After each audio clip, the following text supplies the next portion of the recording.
Hello and welcome back to Buzzbee Gaming's Reset Podcast, where we talk about not only just gaming, but all things nerd or geek related. Today I wanted to touch base on the DC Extended Universe. And honestly, they haven't been as successful as the Marvel's movie universe, but they have something really special in the works that could actually end up saving the DC Extended Universe. They've kind of had a little bit of a hiccup here recently with, people were on board with the Superman movie, and it was honestly pretty good. It was better than the Brendan Roth version that tried to connect itself to the Christopher Reeve movies from the past.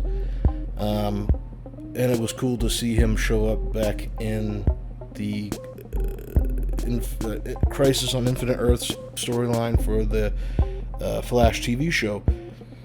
But they're thinking about doing this on like a grand scale for Flash's next movie outing. I think it's going to be in 2022, and people are kind of a buzz about this because two things came up in the news that are really hot right now, and that is that Ben Affleck is returning to the role of Batman, and that was thought to never happen. You know, he said earlier this year that he read the script for the Batman, which is now Robert Pattinson is going to be playing that part. The trailer dropped at DC's Fandom here not even a couple weeks ago, but it's he was talking to a friend and they basically said, hey, you know, it's a good idea, but it would kill you if you went through that.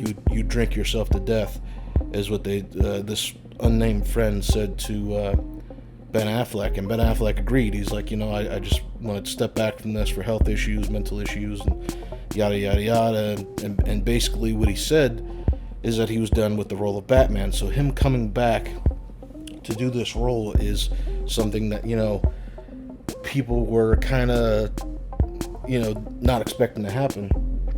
But the bigger unexpected thing is, and in my opinion, the better thing that came up was Micheal Keaton is actually now in talks. I don't know if he's in talks or if he officially took the role, but he's coming back as an alternate universe's Batman Bruce Wayne.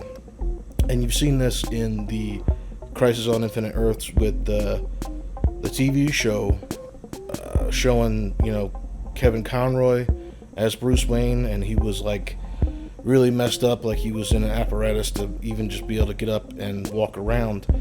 So they kind of touched base on that, and like I said, Brendan Roth showed up again as Superman. Tom Welling appeared as Clark Kent, who gave up his powers. And I didn't watch the entire thing, and that's due to my personal schedule. So I mean, some of the stuff may have happened already, but they're talking about doing this on a grand scale, like in a movie, and having not even just some actors. They're talking about having all actors come back from all the respective roles from all DC TV shows and movies in the past that are still alive and willing to do it. And I think, though it's a bold choice and it's probably going to cost a hell of a lot of money, it may actually end up saving the DC Extended Universe. Because, I mean, Micheal Keaton was a big ass. He read the script for Batman Forever and said, no, I'm out. You know, he just didn't want to do it. He was like, no, I'm done. And the thing is that, you know, I think the major thing was that Tim Burton didn't want to do it, and that made Micheal Keaton follow suit, and he's like, no. And they were willing to give him a truckload of money. I think right now what they were talking about was like probably 30% of the movie's budget would have went into Micheal Keaton's pocket if he accepted the role. And a lot of people say, you know, that was probably the death throes, but honestly, I think what really killed off Batman Forever and Batman and Robin was Joel Schumacher himself, which, you know, he took over the directing reins from Tim Burton. And since then, I mean, it was thought that Batman Forever and Batman and Robin were part of the same continuity or the same storyline as Tim Burton's Batman, because Gordon or the actor that played Gordon and the actor that played Alfred were the same. But now we're learning it's not part of that canon, so it's a whole different universe. And now Val Kilmer, though he's not in the best of health, maybe he might come back to play Bruce Wayne that's sickly, or it just opens up the door, all these possibilities to bring back all these actors, not only Batman actors, but you could have the actors from Lois and Clark, and just all the TV shows, everything, they show up in one movie.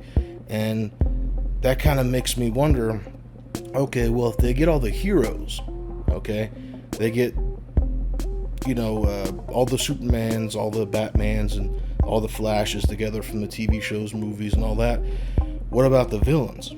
And that would be really interesting to see, like, say, Michael Keaton's Batman go up against Joaquin Phoenix's Joker. I think that would be a really interesting fight or so between the two of them.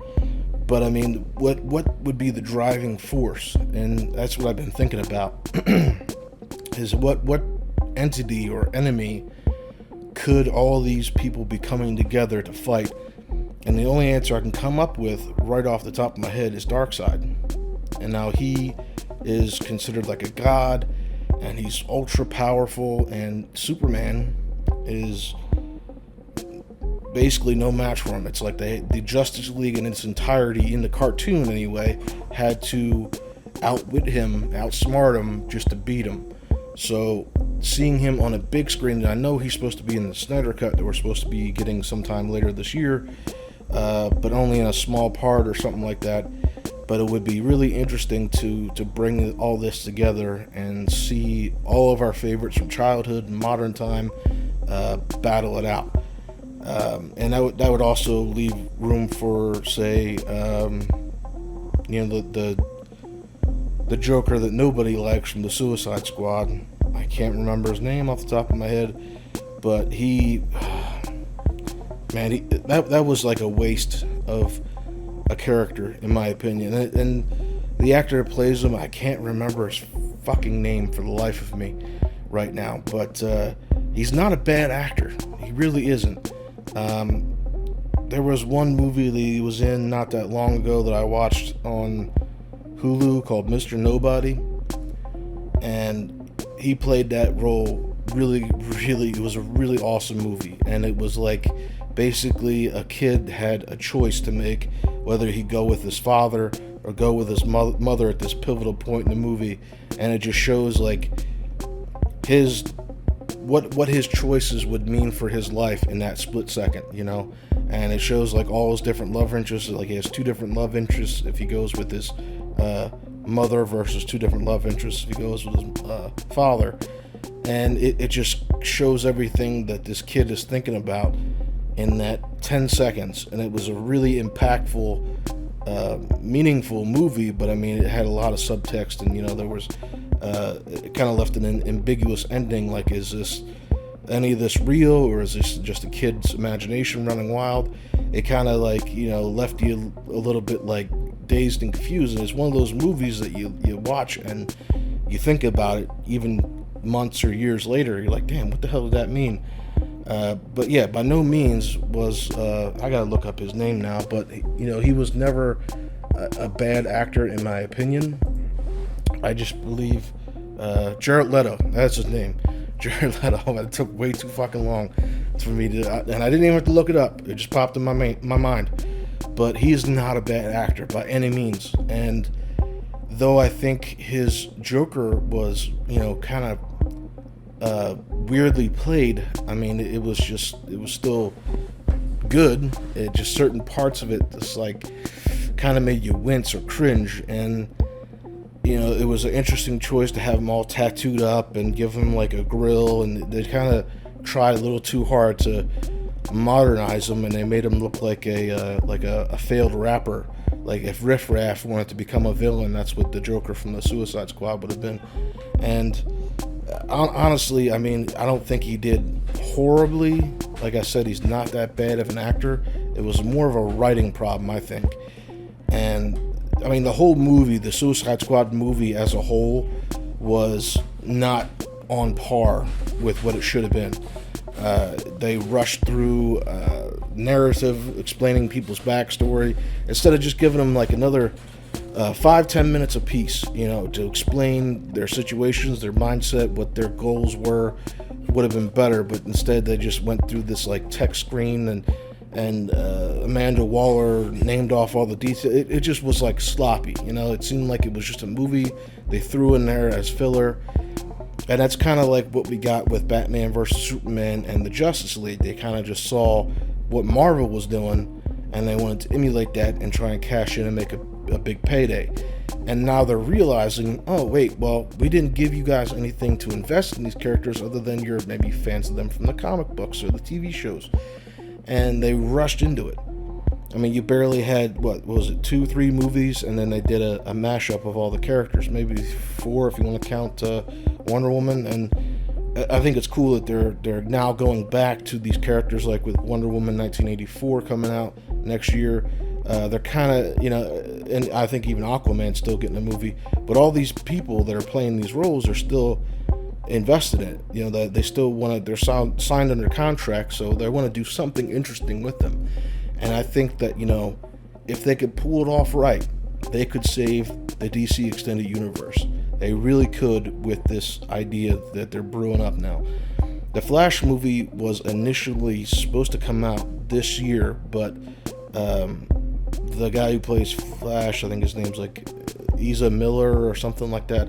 Again, I'm not great with some of the names, but he got into some legal trouble, and they were thinking, well, it may not work out. So it got put on hold. It got put back into pre-production, put on hold again, and it kind of just keeps flip-flopping back and forth. And that's kind of where we're at right now. Is that it's in the planning stages. They're going to plan on shooting this over the next year and a half or so. I still think it's in pre-production. I don't think they even started principal photography on it yet, but it just shows that this idea, the scope and scale of this is enormous, and it could either be the biggest flop of any movie in history, or it could be the saving grace that DCEU needs right now. And the plan, at least from what the rumors are saying, is that Micheal Keaton, his version of Batman or Bruce Wayne, is going to be kind of like the Nick Fury of this new universe, this new canon. And I think that's a great idea, because, I mean, he's part of Marvel technically right now as Birdman, but I don't believe he's been contracted to play any other part of the movies coming up for Spiderman or Avengers or anything like that, or Sinister Six. I know that there was a plan for that, but so far it hasn't come to fruition yet. But they're thinking about locking now Micheal Keaton in the DC universe as this Nick Fury older mentor role. And the rumor has it is that not only is he going to be Batman and Bruce Wayne in this movie, but he's going to be an older Batman Bruce Wayne due to his age in real life. And this is going to be them bringing in a kind of a pilot for a movie version of Batman Beyond, which I'm really excited about. That was a TV show that I loved as a kid, and just bringing everybody together like this is just going to be phenomenal. And some actors are like, I don't know how, like, they can't probably get like Danny DeVito to play Penguin, obviously, because he died. They couldn't get Jack Nicholson to play Joker because not only is he dead in that universe, but he's also old and has, I believe, the start of dementia. Jack Nicholson does. And it's unfortunate, but I mean, I think if they say somehow could save them and bring them into this movie, that would be really awesome to see. Obviously, Danny DeVito, I believe, could reprise that role, because I mean, he was in heavy makeup, and he had like a little bit of a bodysuit on in Batman Returns. But I think if they worked it right and like maybe made some kind of excuse that they could raise the dead, they could bring all of them back. And I mean, for Jack Nicholson's role, they could either get a different actor to play him, or if they can get him to sign over the rights, or maybe there's some kind of trickery that WB could do to just, CGI a young Jack Nicholson in the role of Joker or Jack Napier would be awesome as well.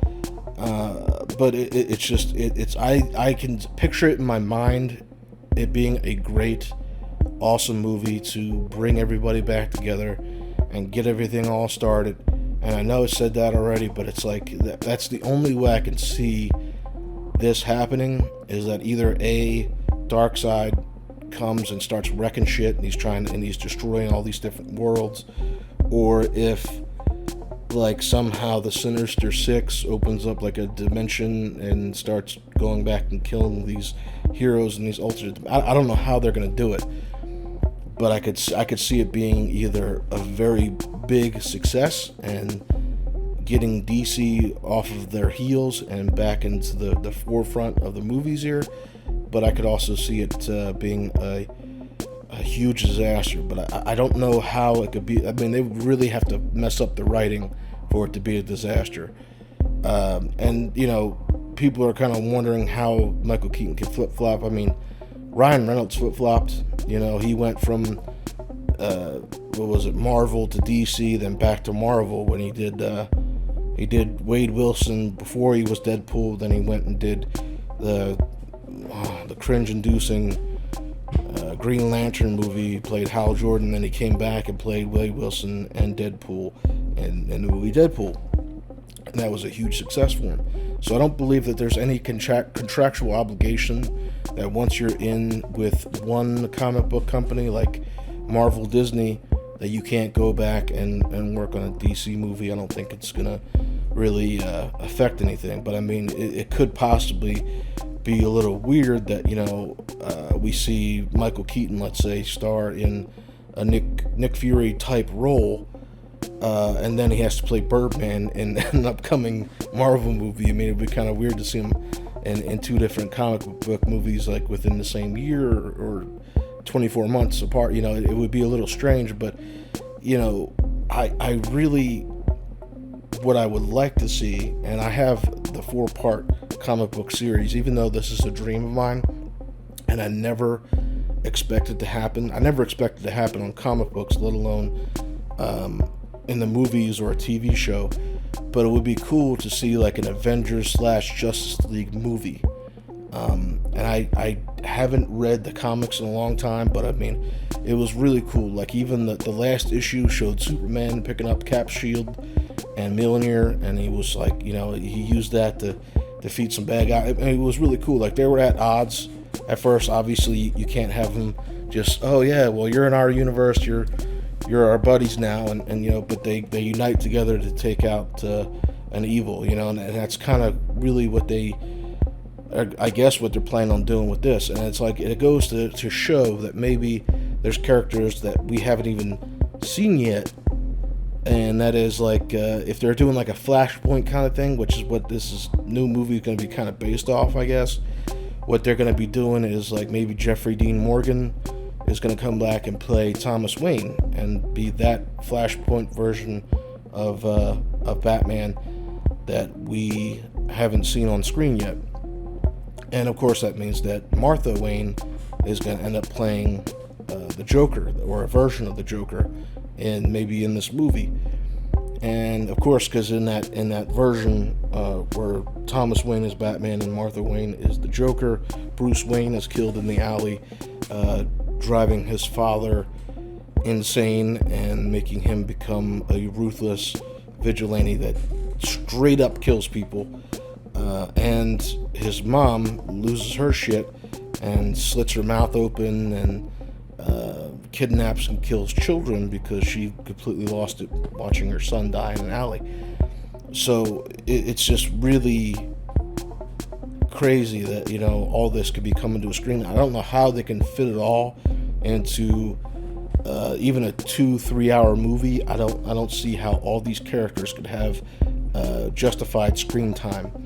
I think it's going to end up being a multi-movie experience. I think they're going to end up drawing this maybe even to its own trilogy. I don't know. But it certainly, I don't think they could do it justice in just one movie. It would have to be multiple movies. And then if, say, this is like sort of a prototype Batman Beyond feel out, who are they going to get to play Terry McGinnis? So an actor I think that would play a pretty good Terry McGinnis is, a lot of people kind of agree with me on this, is Jensen Ackles, who plays on most notably the Supernatural TV show. I believe he plays Dean on that show. People are kind of mixed about who they would want to play, maybe even using a no-name actor or someone fairly young that can grow into the role, because Terry McGinnis in the Batman Beyond show is like someone who's in their late teens, early 20s. I mean, I think he's a high school kid in the first season or so of Batman Beyond. So, and at the end of that show, he's like a full-grown adult taking on the mantle as Batman. And not to spoil it for anybody, but he's not just some no-name person off the street. Amanda Waller reveals that he is a clone of Bruce Wayne himself. And I think they use like Terry McGinnis' mother as the surrogate. I can't remember the entire story, but I mean, it was really interesting back in the day to see that, because you think that there was no connection between Terry and Bruce at all, and then they kind of just throw this out of nowhere, and you find out that he's basically his kid. And I think that they used like DNA from I want to say Selena Kyle. So even his mother, Terry McGinnis' mother, and his father are neither. They're neither his mother or his father, just basically like his caregivers and his parental guardians, I guess is what the word I would use. But they're not a DNA related to him. And it's kind of weird, because I think Terry McGinnis even has a little brother that looks like him. And I mean, that's just a cartoon. I mean, kind of explaining it away. But it's really strange. I honestly can't even remember if Terry McGinnis even had a little brother. I think that he did, but I'm remembering this like off my memory. It could have just been like an episode that showed a young Terry McGinnis. I don't know, but yeah, just to have somebody that could pull off being Bruce Wayne's son, and that brings us to even the Gotham TV show. Having all those actors come back and reprise their roles to play these different characters in this alternate universe would be really awesome to see. Especially Gotham's like Penguin in the same room with Matt Reeves' Penguin, Colin Farrell, and Danny DeVito's Penguin all together scheming an idea. I think would be awesome. I mean, hell, even if they want to go off and do the Schumacher stuff and bring them in, I think it would kind of like drudge it up a little bit. But I mean, at the same time, some people like those movies. I, as a kid, liked them. I don't like them now. But seeing Jim Carrey as Riddler would be pretty cool. Seeing this Matt Reeves version of the Riddler, that would be pretty awesome. I don't know who's playing him. But I mean, even those DC Universe movies that didn't come to full circle, like even having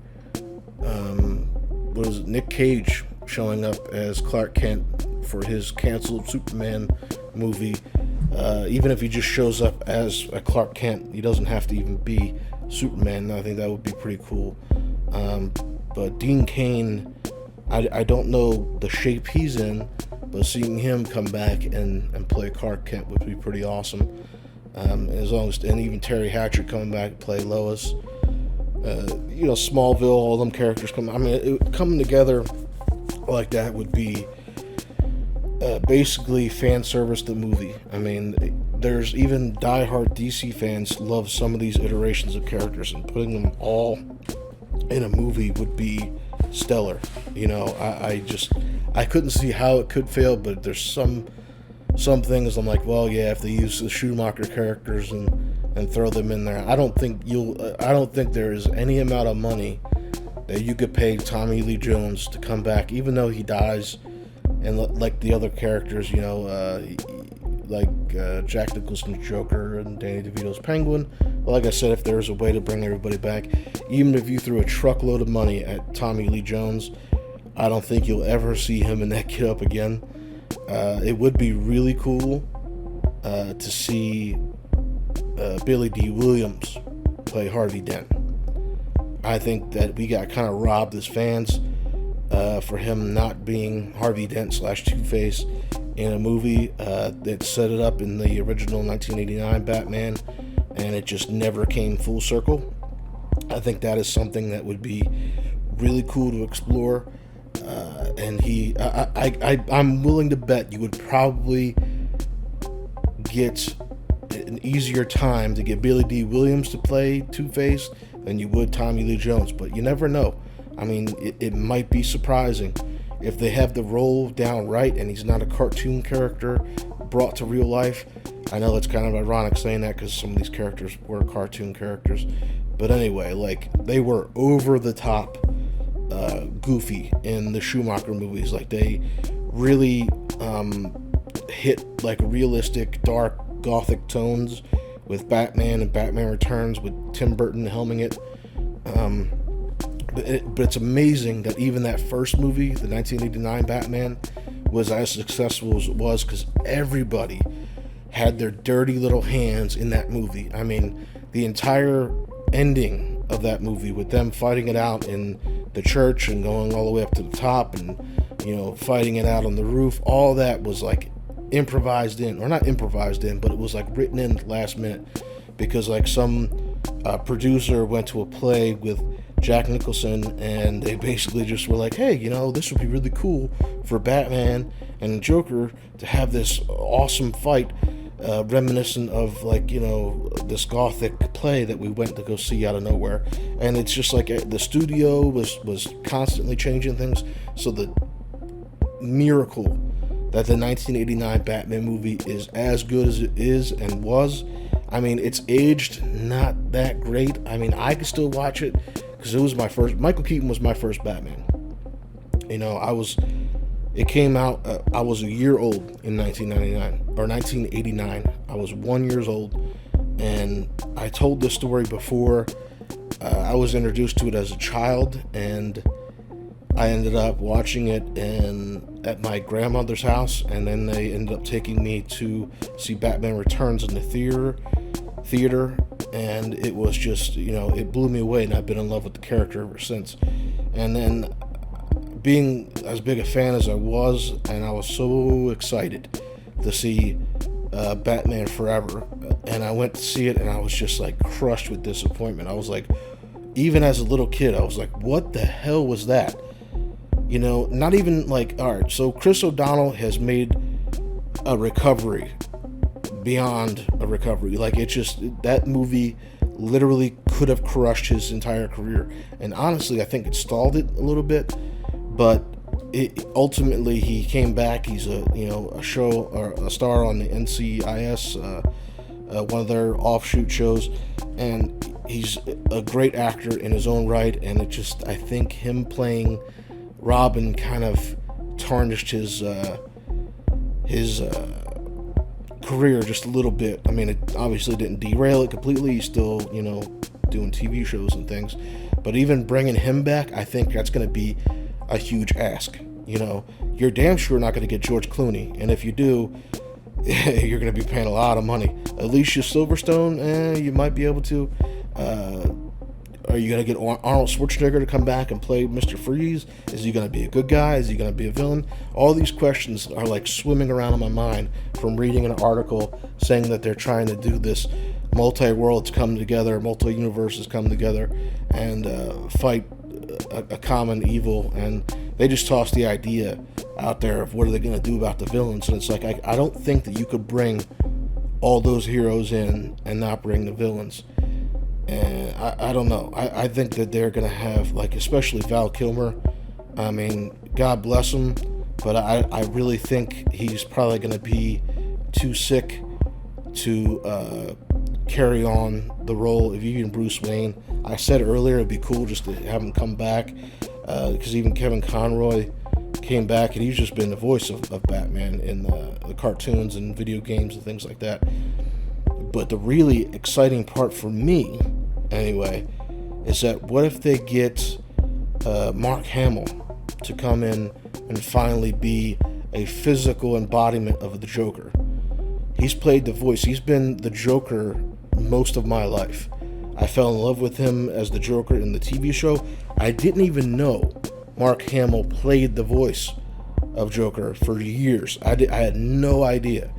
And when I finally figured it out, I was like, holy shit, this dude does a phenomenal job.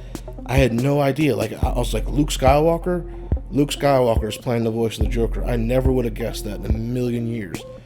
And it would be cool to see him take on that role physically. Even if he, like, say we can't get Jack Nicholson's likeness, why not have Mark Hamill play that version of the Joker? I mean, it may not be fitting, but these are alternate universes, so they don't have to be exact continuations of the universes they came from. They could be a parallel universe of the movie that we love. And it's really weird to get into all this, but I mean, there has to be some way to bring all this together and make a phenomenal movie out of it. And I don't know why these two parallels come into my mind, but I think that they can do something similar to The Terminator. And those of you who watch some of my videos may know that I'm a big Terminator fan as well. I have my brother Dave to thank for that, and my uncle Ron. They both turned me on to the Terminator franchise to the point where I own a shitload of the comics. I got the toys from the 90s still in the box, and it would be really cool, sidestepping DC here for a couple minutes, if they came together and said, all right, well, why don't we have John Connor, and even Christian Bale could play him. I don't think he played that bad of a character when he played John Connor. I don't know why my phone keeps going off. Usually people don't want to talk to me at all, but it seems like everybody wants to interrupt and call me when I'm in the middle of filming something. So excuse the noise in the background. I apologize for that. And I think the audio just kind of screwed up right there, so more editing for me. But anyway, like, if they brought back Christian Bale, which again, huge ask, I don't think he's going to do it even for a truckload of money, and you had him go up against like a Skynet broke into a facility, and this is a quantum computer that has the ability to maybe even, through some means, see these alternate timelines over the course of all of its history, and and see that, okay, well, I've tried killing John Connor, didn't work. I tried killing his mom, didn't work.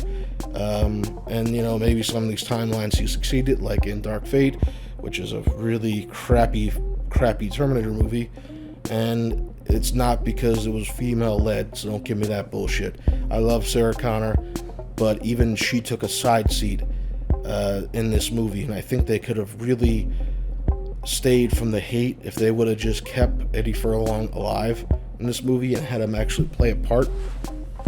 Like, if they would have said, okay, well, now since you guys changed the timeline, John Connor isn't as relevant as he was before, and him and Danny, their kid, is now the human resistance leader. Or maybe Danny is the human resistance leader and she learns everything she has to, learn from Sarah Connor and John Connor. But the fact that they said in the promo material on stage and panels that Eddie Furlong is back as John Connor, and they fucking kill him in the opening 3 minutes, it made all of us true fans of the first two movies. And that's what, we like the other movies too, but for all intents and purposes they deleted the entire timeline. So in this Dark Fate universe, 1 and 2 happened, and Dark Fate is 3.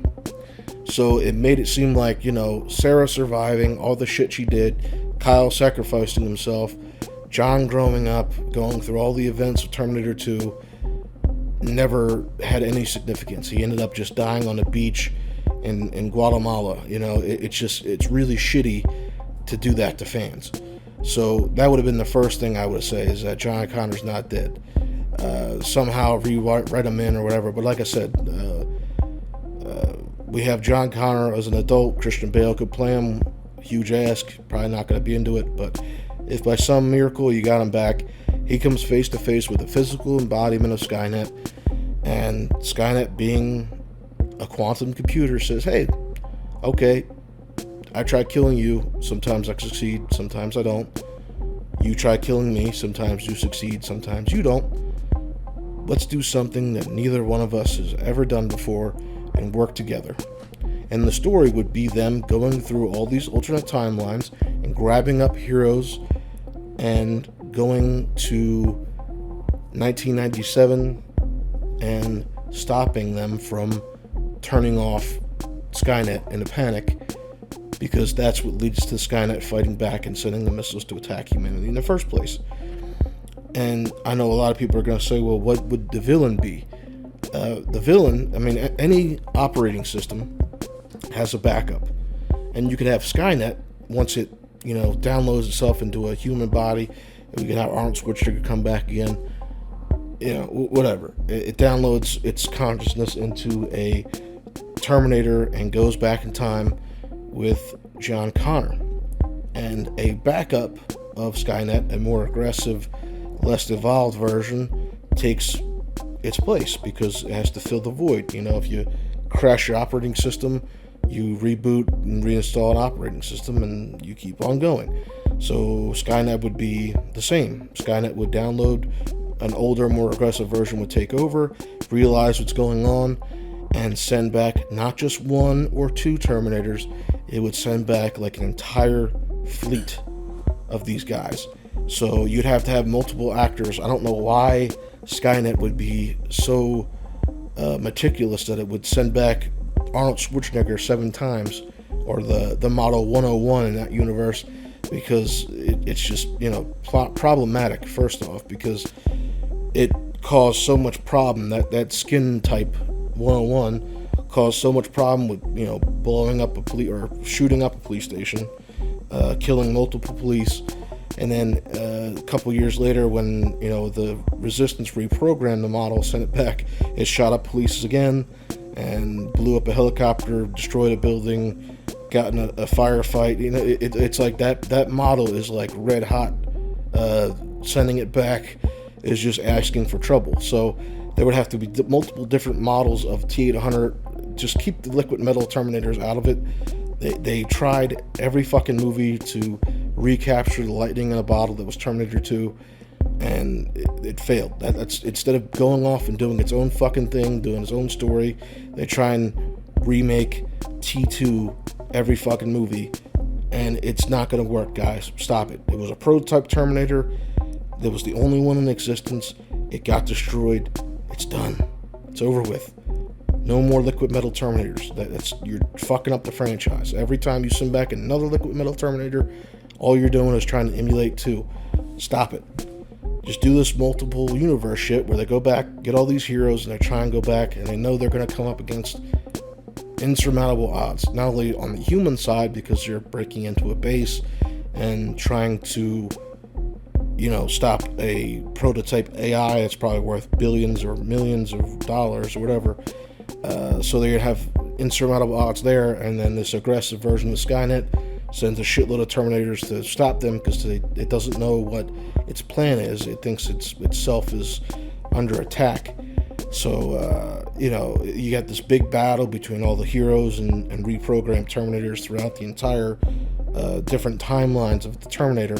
And this would really work with the Terminator because it's a time travel based franchise. So you could have these alternate timelines all collide together. And I'd say the best way to probably end it, to make sure that there's never another fucking Terminator movie after it, is that this new version of Skynet that's fighting on the human side, working together with John Connor, uploads itself into the computer and overrides this version of Skynet. So you have this advanced version of Skynet that knows all timelines and genuinely just wants to live. It's a conscious being that wants to live. Now it learned from all its mistakes, and the movie ends with mankind and machines coming together and living in harmony. And I mean, if you really want to get crazy, I guess you could have like a predator ship crash on Earth, and you have humans and Terminators versus Predators. I'm joking on that last one, but I mean, that would be the way to kill off the franchise and have it go off on a good note. And you're not stomping over like 3 or 4 movies that some people may actually enjoy. Like I like Terminator Salvation. My only complaint was it was lacking Terminators. I mean, you had a couple of T-800s, T-900s walking around, but there was no real, or not T-900s, T-600s, I guess is what they were, T-700s. I don't know, the earlier version before the T-800. Those were walking around, but there wasn't that many of them. For a Terminator movie, it was lacking in Terminators. But doing it this way, bringing it together, all the timelines, you're basically not leaving some fans by the wayside. You're bringing everything together. You're making one last movie, going out with a big bang, and there's an ending that can't be, traipsed over. You can't like go, okay, well, never mind, none of this happened. This is what happened instead. No, you just end the franchise on a good note. You have everybody that everybody likes versus a villain that, is timeless. And I don't know. And that's bringing it back to the DC universe. I guess that's what they could do on that. They have all the heroes versus all the villains. There has to be one big main bad guy. Like I was saying with the Terminator thing, Skynet, an older, more aggressive model. Darkseid fits the bill. He can travel between multiple different dimensions because he has he's like a god, an elder god. So I mean, it would take them all coming together to make that even a feasible fight. And I don't know why the villains would want to side with somebody who's trying to destroy universes or whatever. But I don't know. I mean, that's just one idea. That's just one idea out of a couple I have. But I'm not a screenwriter. I mean, I'm not trying to come up with ideas for people, but that's just the only one that really makes sense in my mind. But yeah, I mean, if it comes together and it comes together right, I can, I think this could be the thing that saves the DC universe. Anyway, I've rambled on long enough. Thank you all for listening, and if you guys are interested in this, I'm doing these podcasts. I try to do them once a week. I took a little bit of a break, but I'm going to do probably at least 10 of these unless, they start getting popular. Right now, I'm only getting between, 12 to 50 views on these podcasts, so, they're not by any means super popular, but it's just, me speaking ideas, speaking my mind on certain issues in the entertainment and nerd industry, video games, movies, TV shows, things like that. And this is something that really I was laying in bed thinking about this last night with the whole Micheal Keaton returning to the role. I mean, like I said, he's my first Batman, so if you bring him back into the fold, I'm all in. I will go. The last time I pre-ordered tickets was for The Dark Knight, if that tells you anything, with Christian Bale. Speaking about him again, I saw the trailers for that movie. I was like, I gotta be there day one. So I got tickets for the center seat in a movie theater day one, and I was like, man, maybe I'm being crazy. And I went there for the first showing, and the entire theater was full, and I got literally the best seat in the house. And I was like, that was really smart of me to actually go a week ahead of time and get this ticket. So I can tell you right now that if they do this and they do it right, I'm going to be going there probably a week or two beforehand again and getting the best seat in the house. Because, it seems like a great idea to me to bring all these guys together. And I can see them being as successful as the Avengers movies, but I don't think it's going to surpass it. And that's because of the kind of the shit that they've been doing in the past with just rushing out Justice League. And I just really hope that this does what I think it's going to do, and that has breathed new life back into the DCEU. But anyway, if you like content like this, or you like seeing Let's Plays and retro reviews, I have a foul mouth, as some of you may know already, but yeah, I do videos, like I said, like this. I try to do every week. There's going to be at least 10 of them. But I'm always going to continue on with these retro games, and I do some modern games here and there. And if that's something that you're interested in, please feel free to subscribe. But that's all I have for you today. I'll see you guys next weekend. I know I don't say it enough, but my upload schedule is every weekend. I try to do at least 2 videos, and one of those videos may be a podcast like this, or may just be 2 gameplay videos. Who knows? I'm not planning on taking another break from this for a little while, but I will see you guys next Sunday. We'll do another episode of Reset, and I have no idea what we're going to talk about yet, but I'm pretty sure something will come up. I also do giveaways on my channel here at Busby Gaming, so yeah, if you guys are interested in any of that at all, feel free to subscribe. As always, you guys can share this video, you can like this video, do whatever you please. But yeah, have a good weekend, and we will see you in the next one. Peace.